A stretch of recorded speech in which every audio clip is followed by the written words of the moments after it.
फौजदार चावडी police station हद्दीत ambassador हॉटेलच्या समोर 3 वर्षांचा मुलगा बेवार स्थितीत रडत असलेला पोलीस शिपाई वामने यांना मिळून आला. त्यांनी सदर बालकास सोबत घेऊन आजूबाजूच्या भागात विचारपूस केली, परंतु सदर बालकाचे पालक मिळून न आल्याने सदर बालकास पोलीस स्टेशनला आणून ऑपरेशन मुस्कान पथकाच्या ताब्यात दिले. ऑपरेशन मुस्कान पथकाने सदर बालकास ताब्यात घेऊन त्याचा फोटो काढून पोलीस स्टेशन हद्दीमध्ये पेट्रोलिंग करून बालकाचा फोटो स्थानिक लोकांच्या व्हॉट्सअप ग्रुपवर प्रसारित केला. त्यामध्ये त्यांच्या पालकांबद्दल माहिती मिळाल्याने त्यांच्याशी संपर्क साधून त्यांना पोलीस ठाण्यास बोलावून घेतले.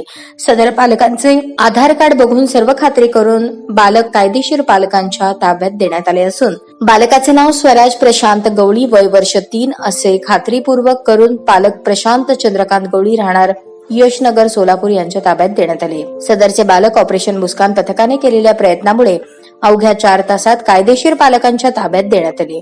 सदरची कामगिरी वरिष्ठ पोलीस निरीक्षक यांच्या मार्गदर्शनाखाली ऑपरेशन मुस्कान पथकाचे सहाय्यक पोलीस निरीक्षक मोरे पाटील, पोलीस शिपाई पाटील व वामने यांनी केली आहे.